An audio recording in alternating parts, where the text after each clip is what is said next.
Hello guys, welcome back to my YouTube channel. तो आज हम देखने जा रहे हैं यूजीसी नेट का सिलेबस। तो सिलेबस जानने से पहले आइए हम ये जान लेते हैं कि हमारे पेपर का पैटर्न क्या होता है।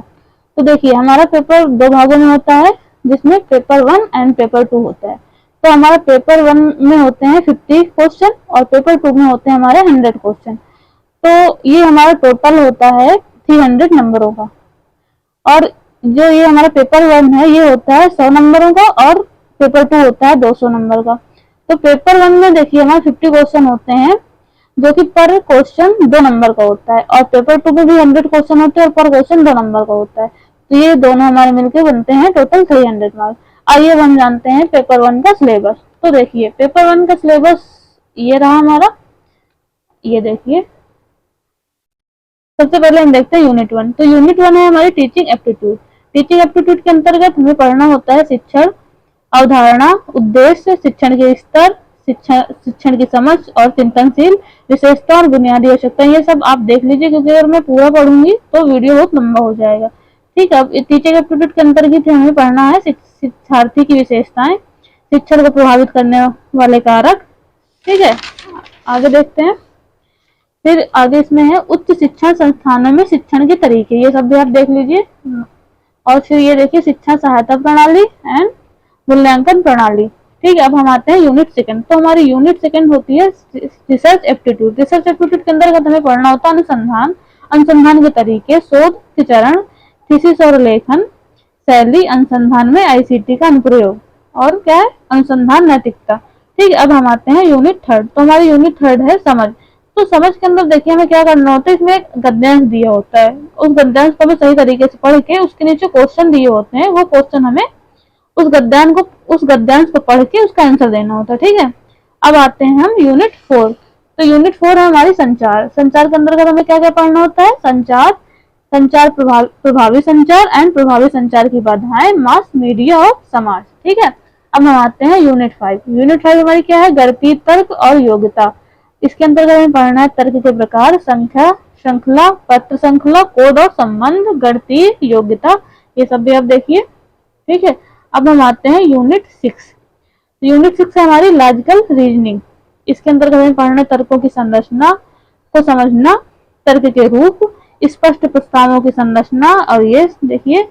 और आगे आते हैं डिडक्टिव और इंडिडक्टिव रीजनिंग का मूल्यांकन, उपमा, पेन आरेख। ठीक है, पेन आरेख तर्कों की वैधता स्थापित करने के लिए सरल और बहुपयोग। ठीक है, आगे देखते हैं भारतीय तर्कशास्त्र, प्रमाण, अनुमान की संरचना। ठीक है, अब हम आते हैं यूनिट 7। तो यूनिट 7 हमारा है क्या है, डेटा इंटरप्रिटेशन। डेटा इंटरप्रिटेशन के अंतर्गत हमें पढ़ना है डेटा के स्रोत, मात्रात्मक और गुणात्मक डेटा, ग्राफिकल प्रतिनिधित्व, डेटा व्याख्या, डेटा और शासन। ठीक है, ये सब आप नोट कर लीजिए।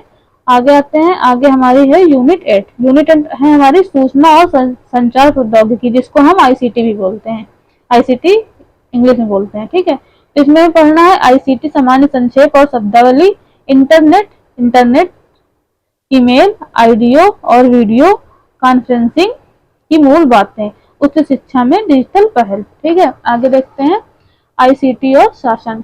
अब हम आते हैं यूनिट 9। तो यूनिट 9 है हमारा लोक विकास और पर्यावरण। इसके अंतर्गत हमें पढ़ना है विकास और पर्यावरण, मानव और पर्यावरण, पर्यावरण मुद्दे, ये देखिए, मानव स्वास्थ्य और प्रदूषकों के प्रभाव, प्राकृतिक और ऊर्जा संसाधन, प्राकृतिक के खतरे और आपदाएं, पर्यावरण संरक्षण अधिनियम। ठीक है, ये है हमारी यूनिट 9। आगे देखते हैं क्या है, आगे हमारी यूनिट 10। यूनिट 10 के अंतर्गत हमें पढ़ना उच्च शिक्षा प्रणाली।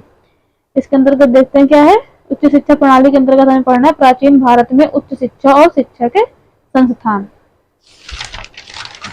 आगे है हमारा स्वतंत्रता के बाद भारत में उच्च शिक्षा और अनुसंधान, भारत में ओरिएंटल, पारंपरिक और गैर पारंपरिक शिक्षण कार्यक्रम, पेशेवर, मूल शिक्षा और पर्यावरण शिक्षा, नीतियां, शासन और प्रशासन। तो जो हमने भी देखा ये हमारा है यूनिट 1 का सिलेबस। ठीक है, अब हम आते हैं यूनिट 2। तो देखिए, यूनिट 1 हम लोग का कॉमन पेपर होता है और यूनिट 2 होता है हमारा सब्जेक्टिव पेपर। सब्जेक्टिव पेपर है ये, आप सब्जेक्ट को आपको चुनाव करना होता है, ये वो सब्जेक्ट ही आप चुनते हैं जो कि आप ग्रेजुएशन एंड पोस्ट ग्रेजुएशन में पढ़कर आते हैं। तो हमारा सब्जेक्ट है हिंदी, तो हम हिंदी का सिलेबस देख लेते हैं। ठीक है, तो हिंदी में देखते हैं इकाई 1 है हमारी हिंदी भाषा और उसका विकास। तो हिंदी भाषा और उसके विकास के अंतर्गत हमें पढ़ना है हिंदी की ऐतिहासिक पृष्ठभूमि, ठीक है, प्राचीन भारतीय आर्य भाषाएं, मध्यकालीन भारतीय आर्य भाषाएं, ठीक है, ये भाषाएं पढ़नी होंगी। उसके आगे देखिए, सब आप नोट कर लीजिए। ठीक है, जैसा कि मैं पहले ही बोल चुकी हूँ कि अगर मैं सब बोलूंगी आपको तो वीडियो बहुत लंबा हो जाएगा, तो आप देख लीजिए, नोट कर लीजिए। आगे देखते हैं क्या है। इसी के अंतर्गत हमें पढ़ना है हिंदी का भाषिक स्वरूप। ठीक है, देखिए, हिंदी शब्द रचना, हिंदी की रूप रचना, हिंदी भाषा, देख लीजिए। उसके बाद हम आते हैं यूनिट सेकंड। तो यूनिट सेकंड है हमारे हिंदी साहित्य का इतिहास। हिंदी साहित्य के इतिहास के अंतर्गत हमें पढ़ना होगा हिंदी साहित्य दर्शन। ठीक है, आगे देखते हैं। यूनिट सेकंड में ही हमें पढ़ना पड़ेगा, ये देखिए, हिंदी साहित्य के इतिहास लेखन की पद्धतियां, सब आप देख लीजिए। इसमें फिर हमें पढ़ना है भक्तिकाल। भक्तिकाल के बाद हमारा आता है, भक्तिकाल के अंतर्गत ये सारे टॉपिक भी आपको कवर करने पड़ेंगे। फिर भक्तिकाल के बाद आता है रीतिकाल हमारा। ठीक है, रीतिकाल, फिर हो आधुनिक काल। आधुनिक काल के बाद हमारा द्विवेदी युग। द्विवेदी युग के बाद हमारा छायावाद, और छायावाद के बाद ये अब सभी नोट कर लीजिए, छायावाद। छायावाद के बाद इसी के अंतर्गत हमें हिंदी साहित्य की गद्य विधाएं। गद्य विधाओं के अंतर्गत हमें उपन्यास पढ़ने होंगे, कहानी, नाटक। कहानी नाटकों में प्रमुख मतलब जैसे कहानियां हो गई हमारी, तो कहानियों के अंतर्गत भी हमें प्रमुख कहानीकार और आंदोलन, ये सब भी हमें पढ़ने पड़ेंगे। और नाटक में भी हमें ये सब, देखिए, भारतीय युग, प्रसाद युग, प्रसादोत्तर युग, स्वतंत्रोत्तर युग, ये सब कवर करना है। और प्रमुख नाट्य कृतियां भी देखनी है। आगे देखते हैं हिंदी निबंध, हिंदी आलोचना, हिंदी की अन्य गद्य विधाएं, हिंदी की प्रवासी साहित्य, ये हमारा है यूनिट 2। अब हम आगे बढ़ते हैं और यूनिट 3 में चलते हैं। तो यूनिट 3 है हमारा साहित्य शास्त्र। तो साहित्य शास्त्र के अंतर्गत हमें काव्य के लक्षण पढ़ने होंगे, रस निष्पत्ति पढ़नी है, शब्द शक्ति पढ़नी है, प्लेटो के काव्य सिद्धांत, अरस्तु, ठीक है, कालरिज, टी.एस. इलियट और आई.ए. रिचर्ड्स के मूल सिद्धांत पढ़ने हैं। ये देखिए, फ्रांसीसी प्रतीक, लिम्ब, ये आदि आपको पढ़ना है। उसके बाद हम आते हैं इकाई 4। इकाई 4 है हमारी वैचारिक पृष्ठभूमि। वैचारिक पृष्ठभूमि के अंतर्गत हम देखते हैं क्या है। वैचारिक पृष्ठभूमि में हमें भारतीय नवजागरण और स्वाधीनता आंदोलन की वैचारिक पृष्ठभूमि है। हिंदी नवजागरण है भारतीय और हिंदी नवजागरण, गांधीवाद दर्शन, अम्बेडकर दर्शन, लोहिया दर्शन, मार्क्सवाद, ये सब देखिए। उसके बाद हम देखते हैं इकाई 5। तो देखिए, इकाई 5 हमारी है हिंदी कविता। हिंदी कविता के अंतर्गत हमें सारी कविताएं पढ़नी है। अच्छे देख लीजिए, इनको नोट डाउन कर लीजिए। ठीक है, देखिए, ये हमारी हिंदी कविताएं हैं।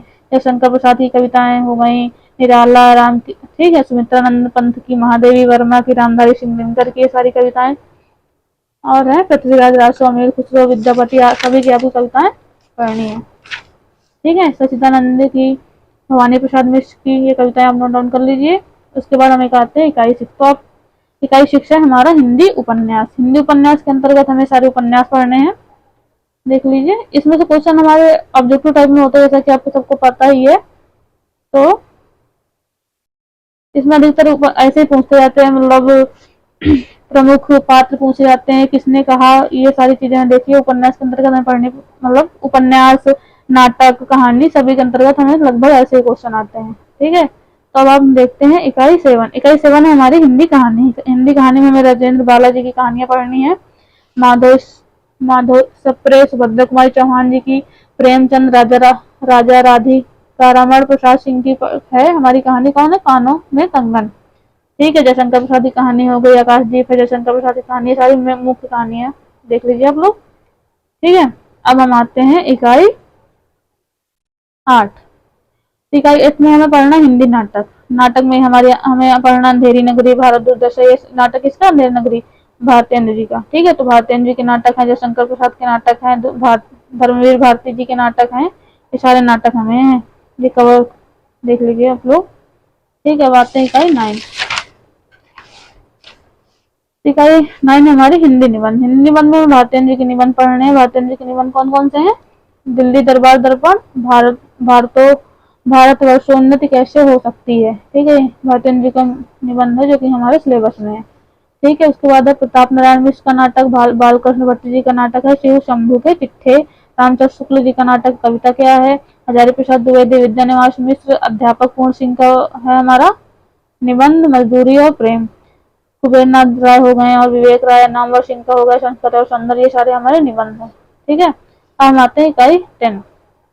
इकाई 10 है हमारी आत्मकथा, जीवनी तथा अन्य गद्य विधाएं। ठीक है, इसके अंतर्गत हमें ये तीनों चीज पढ़नी पड़ेंगी, आत्मकथा हो गई, जीवनी तथा अन्य गद्य विधाएं। ठीक है, इसमें राम वृक्ष, बेनीपुरी की माटी की मूर्ति पढ़ने, महादेव वर्मा का ठकुरी बाबा, तुलसीराम जी का हो गया मरदुइया, शिवानी रानी देवी का प्रेमचंद घर में, मन्नू भंडारी जी का हो गया, ये हरिवंश शंकर हरिवंश राय बच्चन जी की हो गई, क्या बोलूं क्या याद करूं। ठीक है, उसके बाद रमाणिका गुप्ता, हरिशंकर प्रसाद जी हो गए, कृष्णचंद्र हो गए, दिनकर मुक्ति बोध और राहुल अज्ञे का अरे यावर रह गया। तो हमने यहाँ पे देखा यूजीसी नेट का पेपर 1 एंड पेपर 2 का सिलेबस। ठीक है, तो अगर आप लोगों को वीडियो अच्छा लगा हो तो प्लीज चैनल को सब्सक्राइब करें और लाइक करें। धन्यवाद।